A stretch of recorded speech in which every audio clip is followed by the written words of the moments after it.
Automakers in the 1970s often struggled to balance fuel efficiency, emission standards, and affordability. For low-income buyers, this meant settling for vehicles with unreliable, underpowered, and poorly designed engines. These cars promised basic transportation, but often delivered mechanical headaches. Let's dive into 11 cars from the 1970s with disgusting engines that made life difficult for those who could afford nothing better. Dear viewer, don't forget to subscribe to the channel. Thanks for your support. Number 10.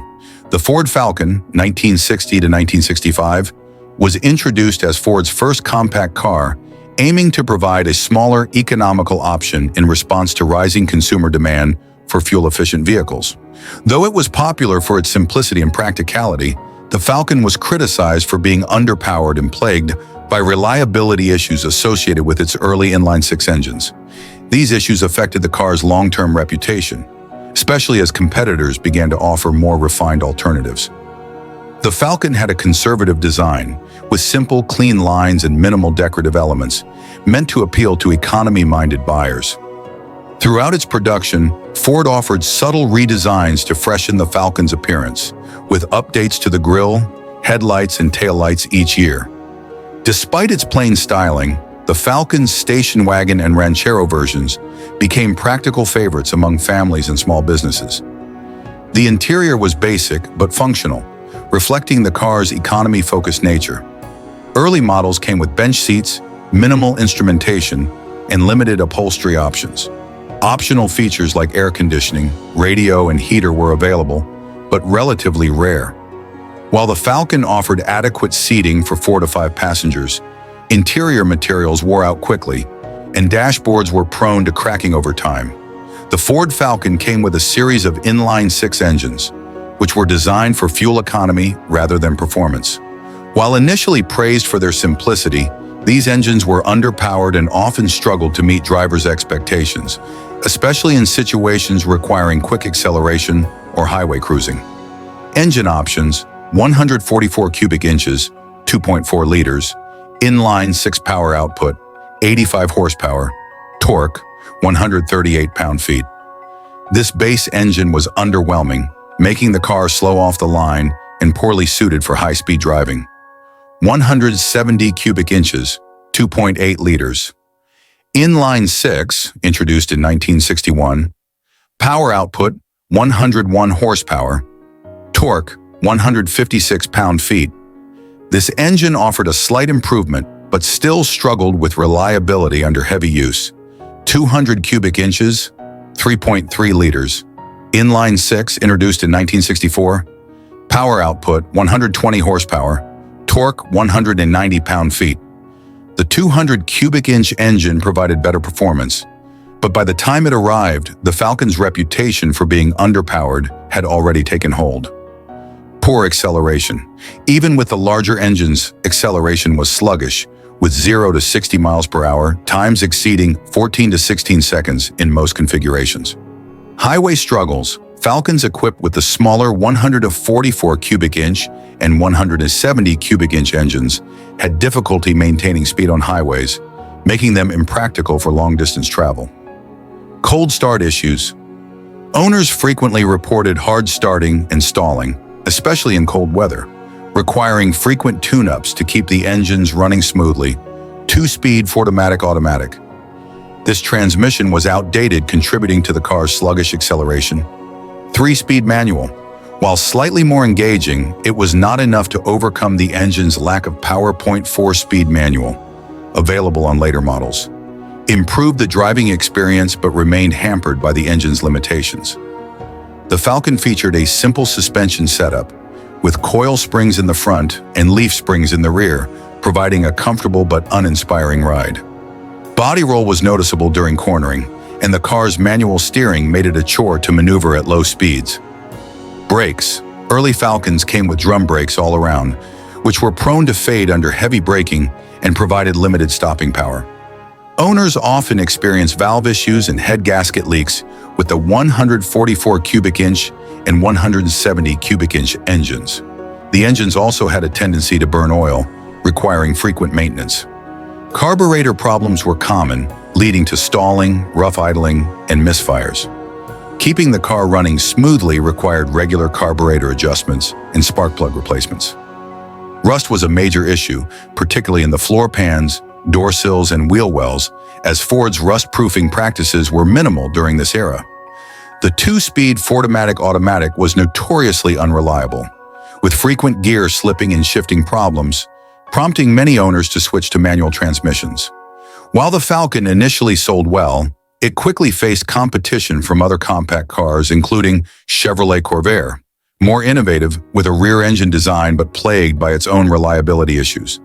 Plymouth Valiant, more reliable and better equipped, becoming a favorite among compact car buyers. Volkswagen Beetle gained popularity for its simplicity, durability, and fuel efficiency, which outshone the Falcon in many areas.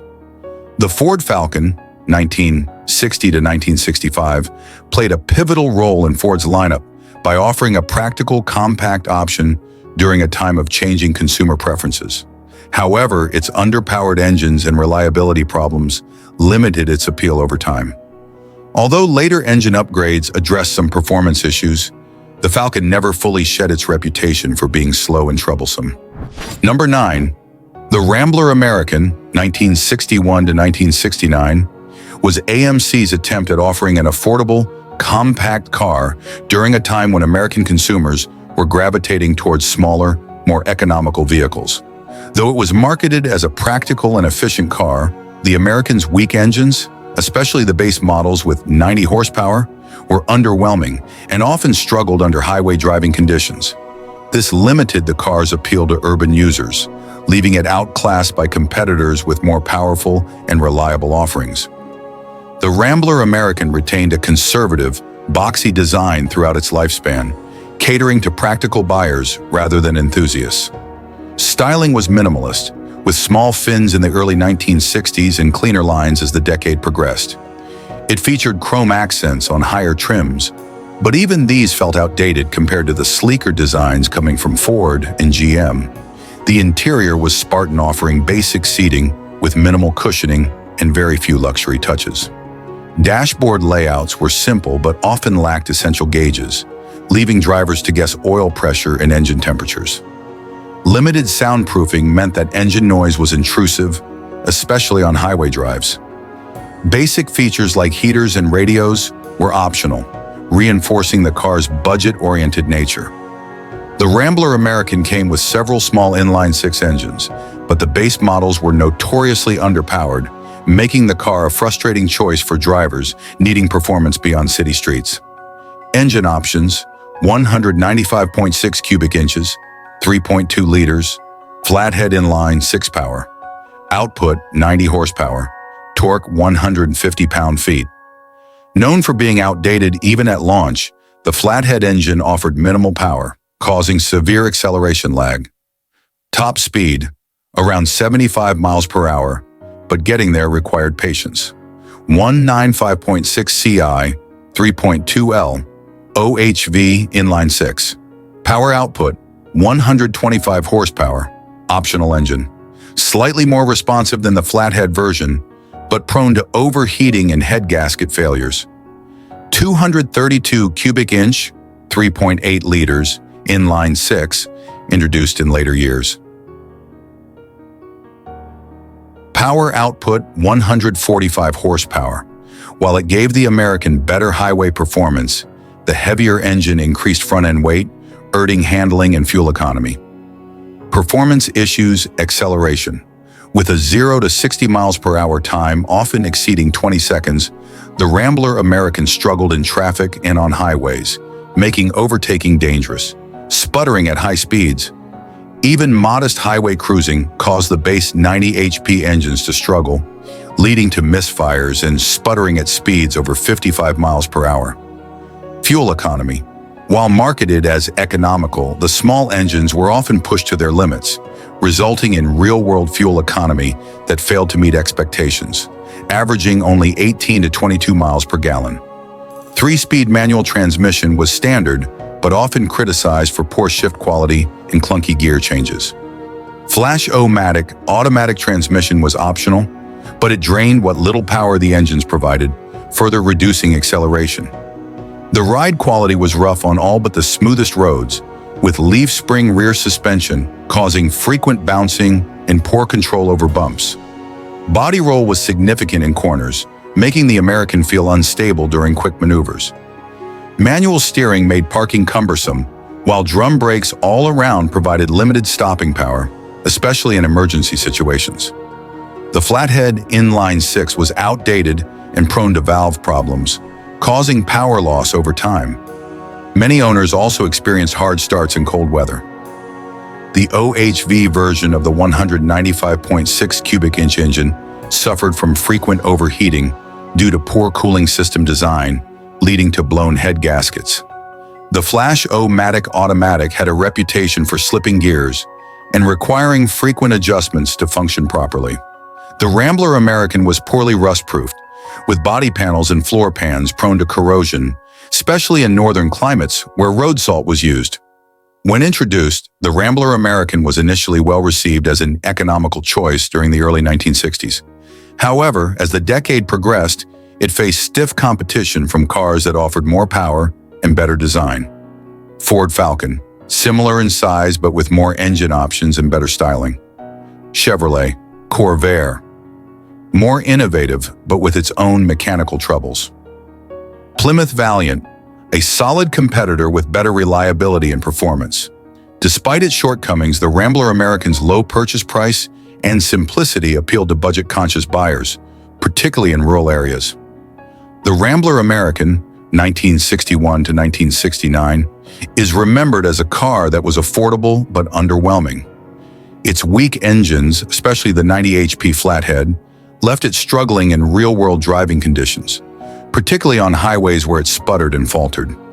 Although AMC offered slightly improved engines later in its production, the damage to the American's reputation had already been done. Today, the Rambler American is largely forgotten, overshadowed by better-designed compacts of the era. Number 8, the Plymouth Valiant, 1960 to 1969, was Chrysler's compact car offering, known for its quirky design and the introduction of the 225 cubic inch slant-six engine. While the engine was durable and easy to maintain, it was also rough around the edges. The Valiant suffered from cold start issues, especially in colder climates, due to carburetor problems and inconsistent ignition systems. Though marketed as a dependable, budget-friendly vehicle, it often felt underpowered and lacked the polish of competitors like the Ford Falcon and Chevy Nova. Early Valiants had a quirky, somewhat polarizing design with a toothy grille and odd proportions.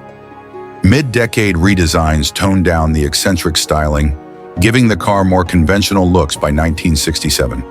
Station wagon versions provided additional practicality, but still suffered from the same mechanical drawbacks. Interiors were basic but durable, with bench seats and vinyl upholstery common across trims. Instrument panels were functional but Spartan, with little effort made towards aesthetics. The heater system was a known weak point, struggling to defrost windows and warm the cabin efficiently in winter. The 225 cubic inch slant-six engine, which became the signature feature of the Valiant, was designed to offer durability and simplicity. However, it lacked refinement and was prone to cold start problems due to poor carburation. Engine options: 170 cubic inches, 2.8 liters. Slant-six power output, 101 horsepower. A smaller variant, it was designed to improve fuel economy but lacked the power to make the Valiant feel responsive, especially under load. 2.25 CI 3.7L, slant-six power output, 145 horsepower. This engine was more powerful but still struggled with refinement issues, especially during cold starts. The slant-six was rugged but produced vibrations at higher RPMs, giving the car a noisy and unrefined ride. Power output, 180 to 235 horsepower. Available in higher trims to address power complaints, but the Valiant's chassis wasn't well suited to handle the added weight. One of the biggest complaints about the slant-six engines was their unreliable starting in cold weather. Carburetor icing and fuel evaporation problems often forced drivers to pump the gas pedal excessively, leading to flooded engines. With a 0 to 60 mile per hour time exceeding 15 seconds on some models, the Valiant felt sluggish and struggled in highway traffic. Even with the 225 cubic inch engine, performance wasn't sufficient for overtaking with confidence. While marketed as a fuel-efficient compact, real-world mileage often fell short of expectations, with the Slant 6 averaging 15 to 18 miles per gallon under normal driving conditions. 3-speed manual transmissions were common, but the column shifter was imprecise and could get stuck between gears. TorqueFlite 3-speed automatic was available, but it drained power from the already underwhelming engines, making acceleration even worse. The Valiant featured torsion bar front suspension and leaf spring rear suspension, which gave it decent ride quality for the time. However, it was still prone to body roll and offered poor handling compared to European competitors. Steering was heavy and imprecise, especially on models without power steering. Drum brakes all around resulted in long stopping distances, reducing confidence in emergency braking situations. The carburetors on Slant 6 engines were notoriously temperamental, leading to hard starting in stalls, especially in cold or humid weather. Weak ignition systems contributed to misfires and stalling, requiring frequent tune-ups. The manual gearboxes were known for linkage problems, and automatic transmissions had issues with leaks and slipping gears over time. The Valiant suffered from rust-prone body panels, particularly around the wheel wells, rocker panels, and floorboards. The Valiant was initially a successful compact, thanks to Chrysler's marketing of it as a rugged, dependable car. However, it struggled to maintain momentum in the face of competition from better-designed, more reliable offerings, such as Ford Falcon, offered smoother engine performance and more modern styling. Chevrolet Nova had more powerful engines and better resale value. AMC Rambler, American, similar in size and performance, but with slightly better fuel economy. The Plymouth Valiant, 1960 to 1969, holds a place in automotive history as a durable but unrefined compact. While its Slant 6 engine earned a reputation for reliability and longevity, the frequent carburetor and cold start problems made it a frustrating vehicle for many owners. With limited power, poor fuel economy, and handling that felt outdated by the end of the decade, the Valiant gradually faded from favor. Today, the Valiant has a niche following among classic car enthusiasts, mostly due to the durability of its Slant 6 engines. However, it is largely remembered as a rough, noisy, and quirky compact that never quite lived up to the expectations of its buyers. Number 7, the Dodge Dart, 1960 to 1967, was introduced as a compact, budget-friendly car, but it quickly evolved into a mid-size offering. While it did gain a reputation for durability, particularly with the 225 cubic inch Slant 6 engine, early versions were plagued by stalling issues and poor fuel economy, especially for a car marketed as efficient. The Dart's development and mechanical flaws reflected Chrysler's efforts to compete with rivals like the Ford Falcon and Chevy Nova, though it often lagged behind in refinement. The early Darts, 1960 to 1962, featured odd, curvy styling with pronounced fins that didn't age well. Later designs from 1963 onwards adopted a more conventional boxy shape, which became a defining look for the Dart through the mid-1960s. Station wagons added practicality, but their added weight further exposed the Dart's mechanical limitations. Interiors were basic but spacious for a car in this class, though materials were not particularly durable. The dashboards had a minimalist layout, with simple gauges, but Chrysler's infamous push-button automatic transmission controls confused some drivers. Heating and ventilation were hit or miss, and many owners reported poor defroster performance in winter. The Dart was available with a variety of engines, ranging from the 170 cubic inch Slant 6 to larger V8s. However, early models were underpowered, and stalling issues were common with the smaller engines, particularly during idling or when cold. Engine options: 170 cubic inches, 2.8 liters, Slant 6. Power output: 101 horsepower, known for being weak and struggling with fuel delivery issues, especially in cold weather. 225 cubic inches, 3.7 liters, Slant 6. Power output: 145 horsepower. While durable, this engine suffered from carburetor problems, leading to frequent stalls at idle or during sudden stops. 273 cubic inches, 4.5 liters, V8. Power output, 180 to 235 horsepower, added in later years to address the Dart's lack of power, though this engine wasn't enough to fully resolve performance complaints. One of the Dart's biggest flaws was its tendency to stall, especially in stop-and-go driving or on cold mornings. Carburetors were prone to fuel starvation, forcing owners to adjust idle speeds frequently to avoid stalling. Although marketed as a compact, efficient car, real-world mileage was disappointing. 15 to 18 miles per gallon was common, even with the smaller Slant 6 engines. Even with the 225 cubic inch Slant 6, the Dart was sluggish, struggling with 0 to 60 miles per hour, times of 14 to 16 seconds.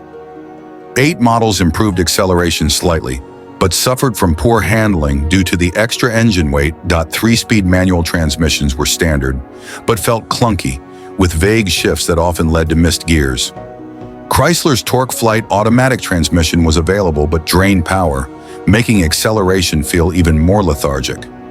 Early models had push-button gear selectors, which were unintuitive and added to driver frustration. The Dart used a torsion bar front suspension and leaf springs in the rear, which gave it a relatively comfortable ride for the time. However, the handling was vague and floaty, with excessive body roll in turns.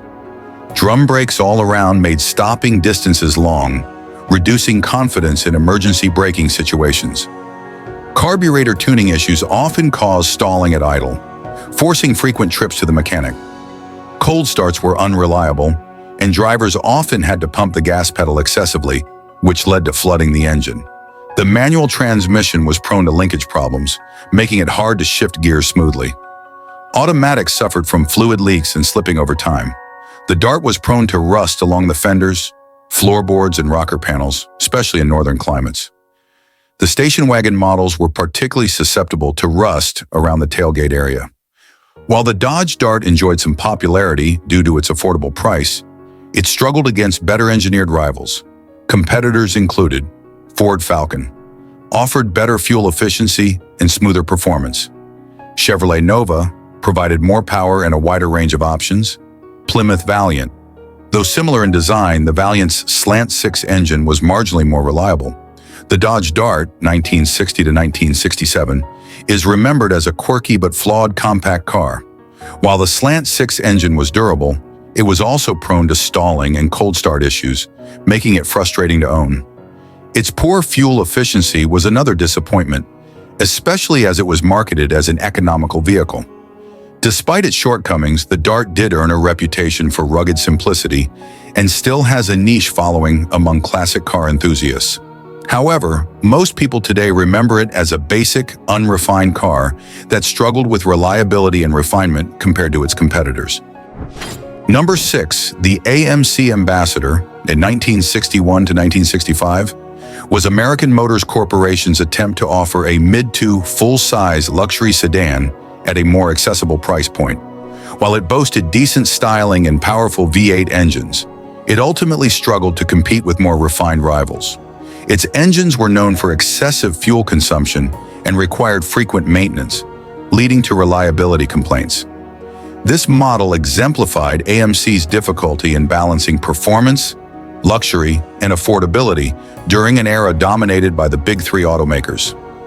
The Ambassador underwent a significant redesign in 1963, transitioning from a boxy, uninspiring look to a cleaner, more streamlined appearance. AMC emphasized chrome accents and sleek lines, which gave the Ambassador a classy, upscale feel, especially in its hardtop and convertible forms. The station wagon variant was practical, but weighed down the already overburdened engine, worsening fuel efficiency. The Ambassador's interior featured upscale materials like simulated wood, vinyl, and optional leather, though the build quality was inconsistent. AMC offered air conditioning, power steering, and power windows, giving it an edge over some competitors at the time. However, electrical systems were prone to malfunctions, and the dash layouts felt dated compared to rivals from GM or Ford. The Ambassador was known for its V8 engines, which offered decent power, but were poorly suited for the car's ambitions as a practical, mid-priced luxury sedan. The engines were thirsty and required constant maintenance, especially when used as daily drivers.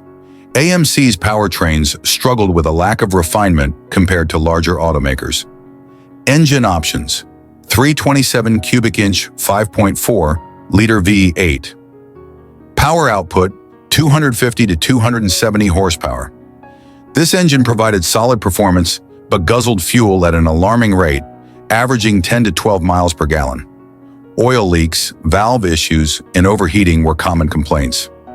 287 cubic inches, 4.7 liters.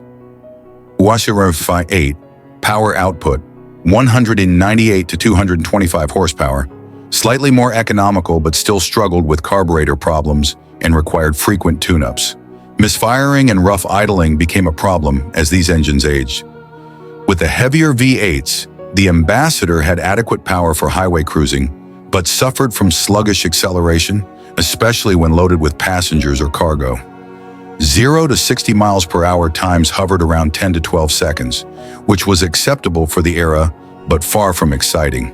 The handling was floaty and unresponsive, typical of larger American cars at the time, with significant body roll in corners. While the Ambassador was marketed as a comfortable cruiser, the ride was rougher than expected due to its dated suspension setup. Leaf springs in the rear and soft shocks led to a bouncy feel on uneven roads. Braking was another weak point, as it relied on drum brakes that faded under heavy use. The Ambassador offered both a 3-speed manual and Flash-O-Matic automatic transmission. While the manual transmission was simple but effective, the automatic was prone to slipping and fluid leaks, leading to frequent service visits. The V8 engines powering the Ambassador were powerful, but maintenance-intensive, making ownership a hassle over time. The most common issues included: even with careful driving, the Ambassador struggled to exceed 12 miles per gallon. Fuel economy was a frequent complaint, especially during longer trips. Overheating problems. The cooling system wasn't adequate for the size of the engine, leading to overheating in hot weather or heavy traffic. Oil leaks and valve issues. Many engines develop valve cover leaks and burned oil excessively, necessitating frequent repairs. Valve lifter noise became a common annoyance as engines aged. Owners frequently reported issues with dashboard lights and power windows, adding to maintenance woes. Fuse box corrosion led to random failures in electrical accessories. Despite its luxury ambitions, the AMC Ambassador struggled to compete with better established models from the big three automakers. Key competitors included Chevrolet Impala, offered more refinement, better reliability, and a wider range of engine options. Ford Galaxy had more modern features and better fuel economy for a similar price. Chrysler, Newport, provided more powerful engines and a smoother ride. AMC's limited dealer network and smaller budget also hindered sales, especially against Chevrolet and Ford's aggressive marketing campaigns. The AMC Ambassador, 1961 to 1965, is remembered as a car that tried to punch above its weight class but fell short. Its thirsty V8 engines and frequent maintenance demands made it a frustrating vehicle to own, and it lacked the refinement necessary to truly compete with full-sized sedans from Ford, Chevrolet, or Chrysler.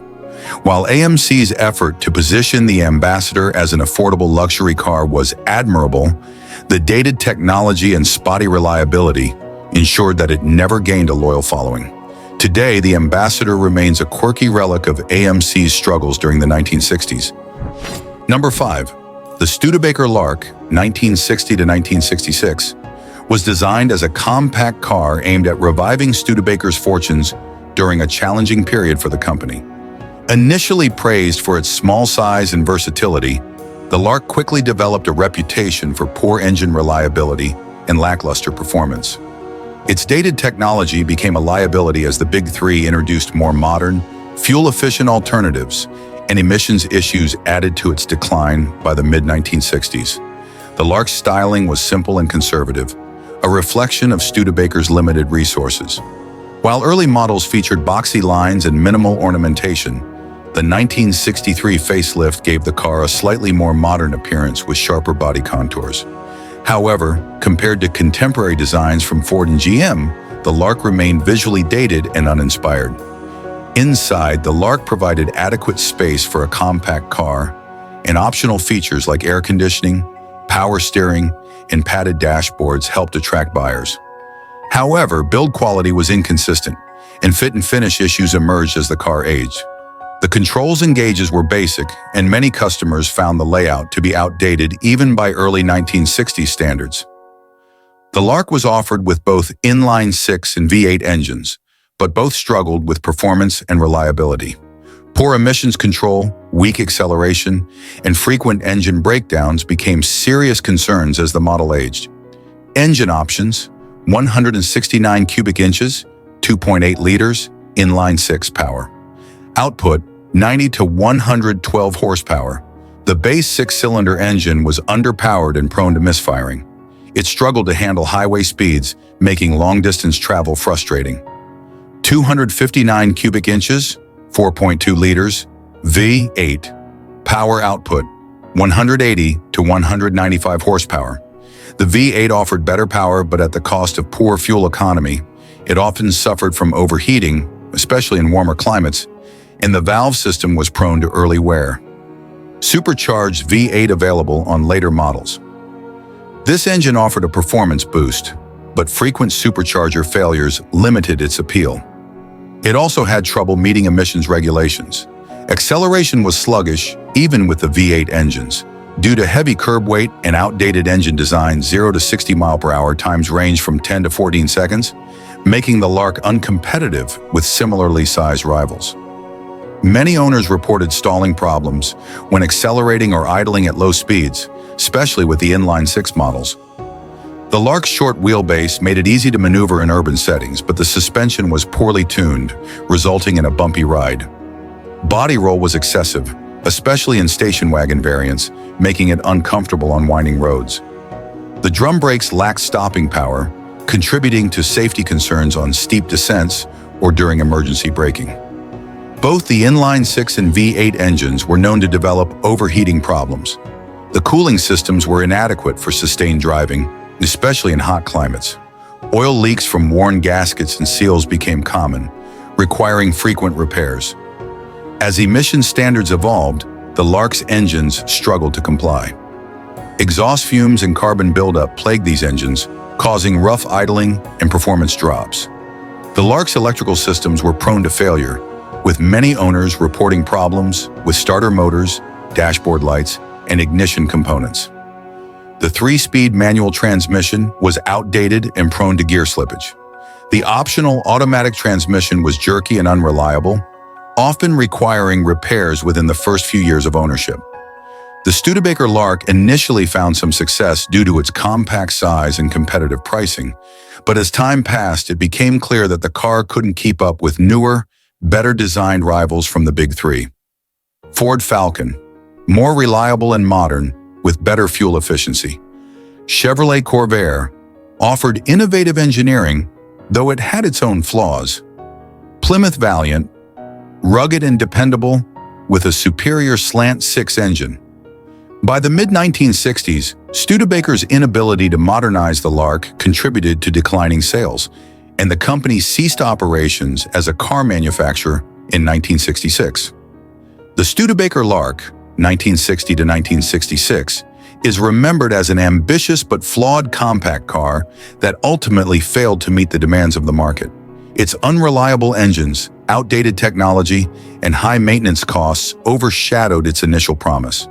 While a few enthusiasts still appreciate the Lark for its quirkiness and historical significance, it remains largely forgotten compared to other compact cars of the era. Studebaker's inability to keep the Lark competitive was a major factor in the company's decline and eventual closure, making it a bittersweet symbol of the brand's final years. Number 4, the Buick Special, 1961 to 1963, was part of Buick's effort to offer a smaller, more affordable vehicle amidst rising demand for compact cars. While it was innovative for its time, particularly with its all-aluminum 215 cubic inch V8, the car was plagued with engine reliability issues. The 215 V8, though lightweight and advanced, became infamous for overheating, excessive oil consumption, and maintenance difficulties overshadowing the 300 model's other strengths. The Buick Special's design reflected early 1960s styling trends, with smooth body lines, subtle chrome accents, and clean rounded shapes. While conservative in appearance, it fit well within the Buick lineup, giving buyers a compact alternative without losing Buick's signature premium feel. Hardtops and convertibles added a sportier edge to the design. The interior of the Special was more upscale than many other compact cars of the time. Buick focused on comfort and elegance, offering padded dashboards, plush seating, and optional AM radios. However, some cost-cutting measures were evident in areas like the dashboard controls, which felt cheap compared to other Buicks. Additionally, cramped rear seating limited the practicality of the coupe and convertible models. The 215 cubic inch 3.5-liter V8 engine, innovation and headaches Buick, was ahead of the curve in introducing the 215 cubic inch all-aluminum V8, one of the first mass-produced engines of its kind. This engine offered good power relative to its size, but it became notorious for a range of engineering flaws. Displacement: 215 cubic inches, 3.5 liters. Power output: 150 to 200 horsepower, depending on the version. Weight: approximately 320 pounds, significantly lighter than traditional iron block V8s. The aluminum block struggled with heat dissipation, leading to frequent overheating, especially in hot climates or during heavy use. The engine's cooling system was insufficiently designed, resulting in boiling coolant and potential head gasket failures. The 215 cubic inch V8 was notorious for burning oil. The aluminum block expanded and contracted more than iron blocks, causing gaskets and seals to fail prematurely, leading to oil leaks. Owners often found themselves adding oil between changes to avoid running the engine dry. The aluminum construction made the engine more susceptible to corrosion when exposed to improper coolant or engine oil. Repairs were costly and required specialized skills, which many local mechanics lacked at the time. Valve and piston issues cropped up frequently, further adding to the engine's reputation for being unreliable. The lightweight aluminum engine was expensive to manufacture, and Buick abandoned it after 1963. The design was later sold to Rover, where it saw better success with further development. Speed manual transmission, basic but functional, though gear changes could feel clunky.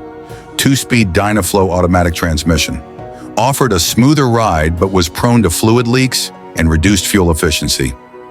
With its lightweight V8, the Buick Special was quicker than many other compact cars, capable of 0 to 60 miles per hour in around 10 seconds.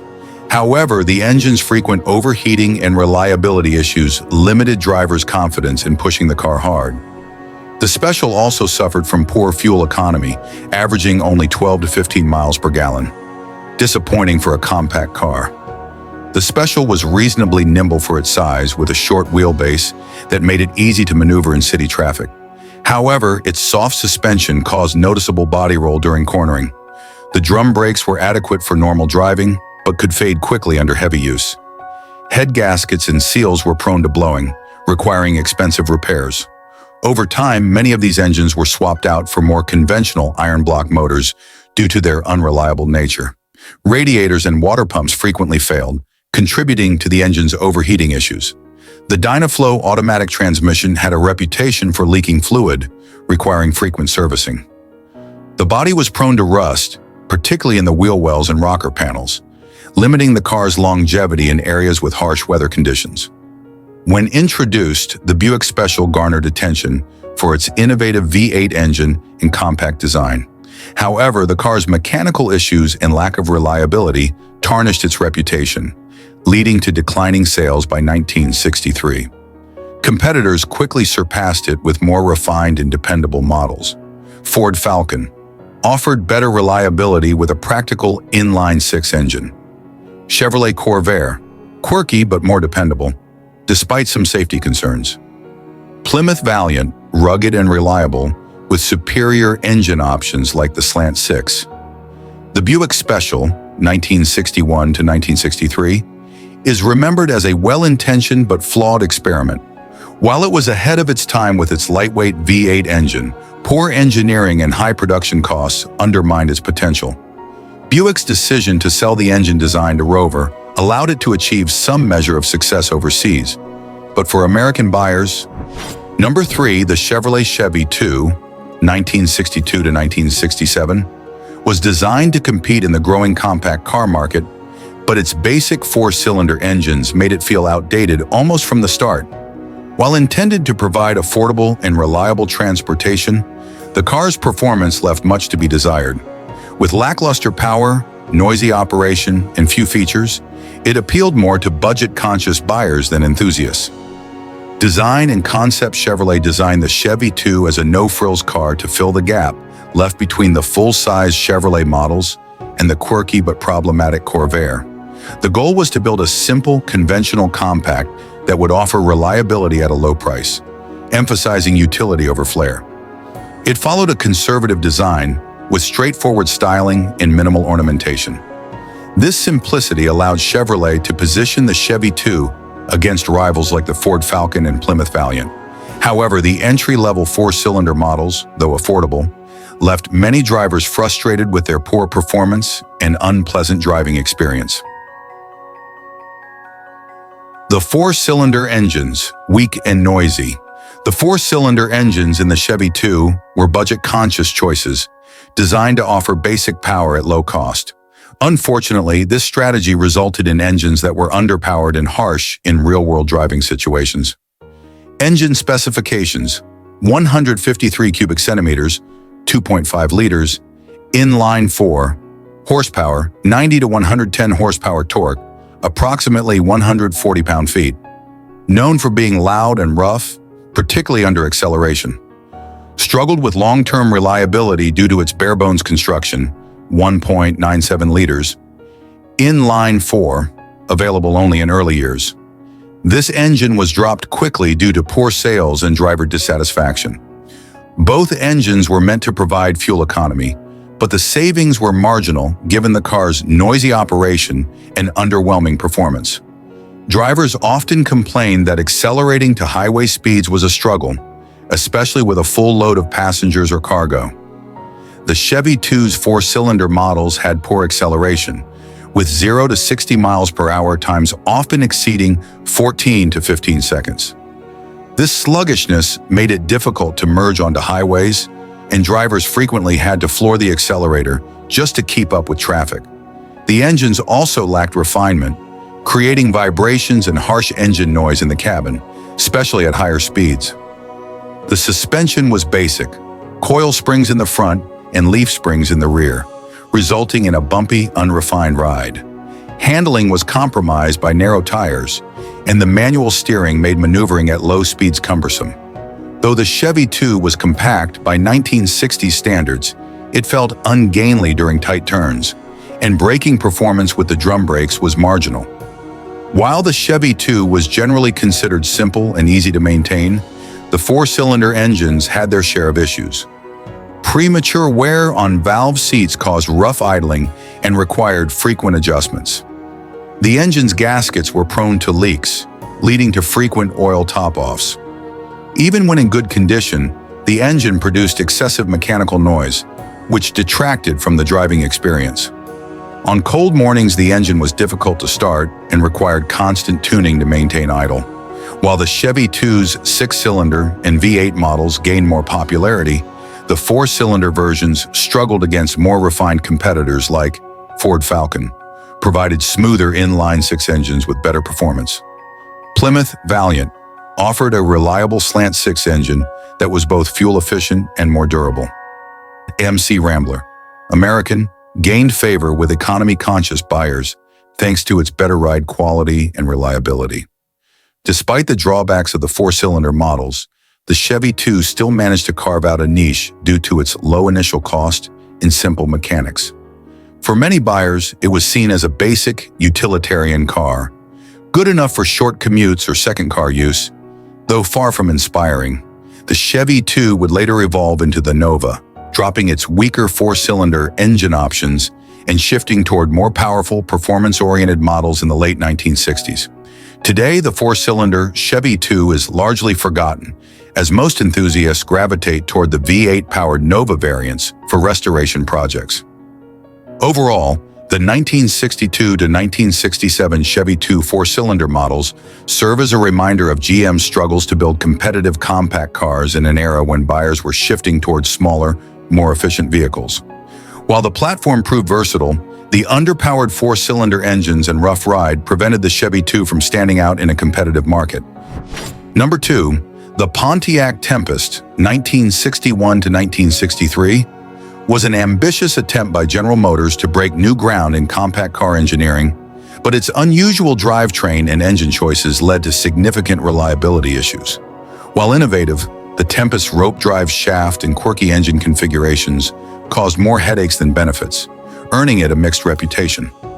The Tempest distinguished itself from other American compacts with its front engine, rear transmission, transaxle layout, and the rope drive shaft.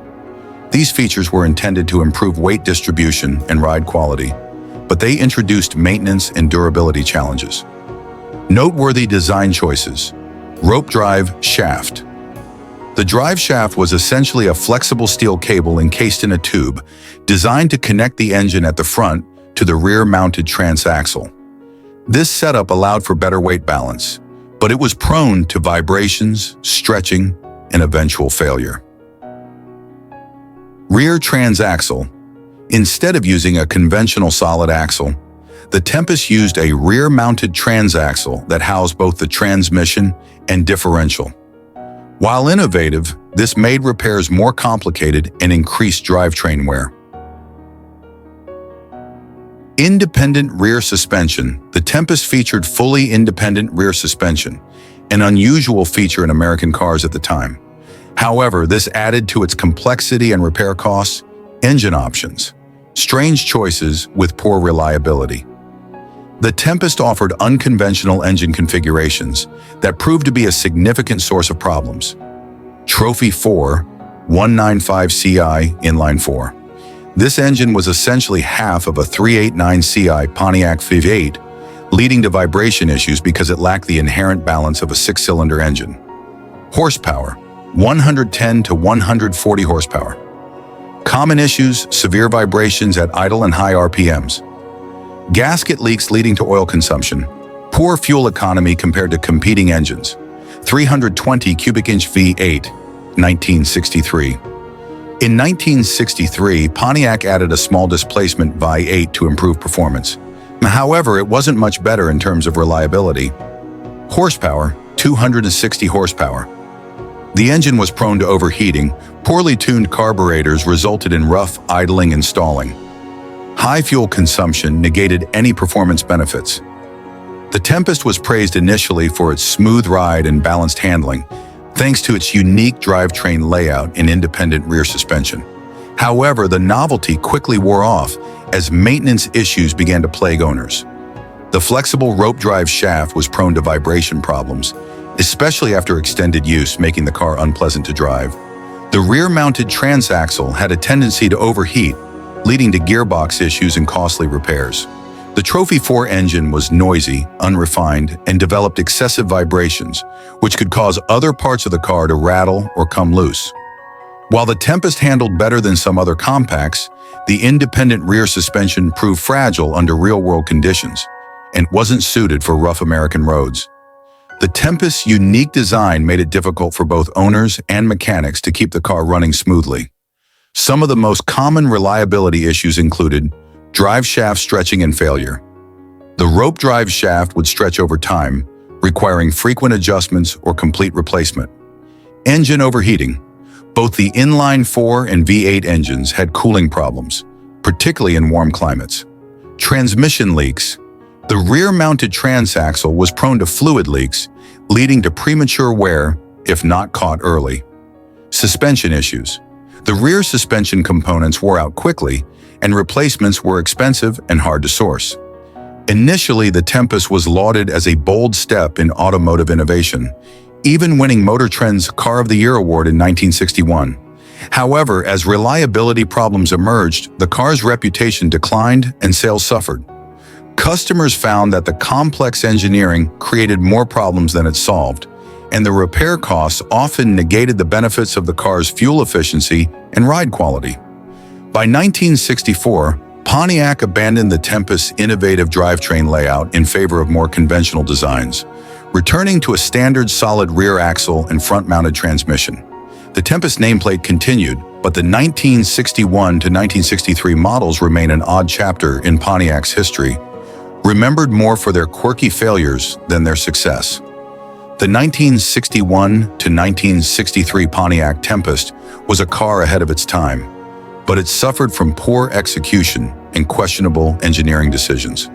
While it demonstrated Pontiac's willingness to take risks, the unreliable drivetrain and unusual engine choices ultimately alienated buyers.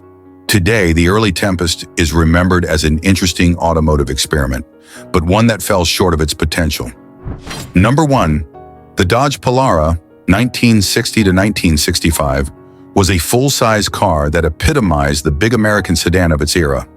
While it offered a range of powerful V8 engines and a spacious interior, it became notorious for frequent overheating issues and valve lifter failures, overshadowing its otherwise solid performance and appeal. The Polara's design was characterized by bold lines and a distinctive front end that emphasized its size. It featured a roomy interior with plenty of legroom and trunk space, making it suitable for families. Key features: spacious interior. The Polara provided comfortable seating for up to 6 passengers with ample legroom and headroom. Buyers could choose from a variety of trim levels and options, including a sporty hardtop variant that added flair to the car's appearance. The Polara was offered with several V8 engine options, ranging from 318 cubic inches to 383 cubic inches, designed to deliver robust performance. Engine performance. Power comes at a cost. The Polara's large V8 engines provided strong acceleration and performance, but they were marred by reliability issues. Engine options: 318 cubic inches, 5.2 liters, V8. Horsepower: approximately 230 horsepower. A solid performer, but reports of overheating issues began to surface, particularly in hotter climates. 361 cubic inches, 5.9 liters, V8. Horsepower: approximately 265 horsepower. This engine was a favorite for buyers seeking more power. However, it was also associated with valve lifter problems, leading to significant performance degradation. 383 cubic inches, 6.3 liters, V8. Horsepower: approximately 330 horsepower. The performance-oriented option, but it suffered from the same overheating and valve issues, exacerbated by the increased stress from higher horsepower. The Polara's V8 engines, while powerful, were plagued by several reliability concerns that led to dissatisfaction among owners. Frequent overheating was a significant problem, particularly in models equipped with the larger V8s. Contributing factors included inadequate cooling systems, poorly calibrated thermostats, and defective water pumps. The engine's valve lifters were prone to failure, leading to rough idling, reduced power, and, in severe cases, complete engine failure. Owners often faced expensive repairs, which affected the Polara's long-term reliability. Many Polaras experienced oil leaks from various engine gaskets, further complicating maintenance and leading to potential engine damage. While large V8s provided power, they were notoriously inefficient, often achieving poor fuel economy that didn't match the expectations of many drivers. While the Polara offered a comfortable ride, the performance issues greatly affected the driving experience. The Polara had a smooth ride quality typical of full-size cars of the era, with its soft suspension soaking up bumps effectively. However, the handling was less responsive, with a floaty feel that some drivers found unappealing. The large V8 engines provided impressive acceleration, but overheating issues during long drives or heavy loads could ruin the driving experience. Valve lifter failures could lead to sudden loss of power, leaving drivers stranded and frustrated. Despite its initial appeal, the Dodge Polara struggled with its reputation due to the reliability issues that became evident soon after its release. Though it offered a combination of power, comfort, and style, the consistent mechanical problems caused many buyers to look elsewhere. The Pollara faced stiff competition from other full-size cars such as the Chevrolet Impala and Ford Galaxy, which offered similar features but with better reliability in many instances. The Dodge Pollara, 1960 to 1965, serves as a reminder of the challenges automakers faced during an era focused on power and size. While the Pollara's bold design and powerful V8 options made it a standout in the showroom, its overheating and valve lifter issues significantly undermined its reputation and reliability. Today, the Pollara is remembered more for its engineering challenges than its contributions to the full-size car segment.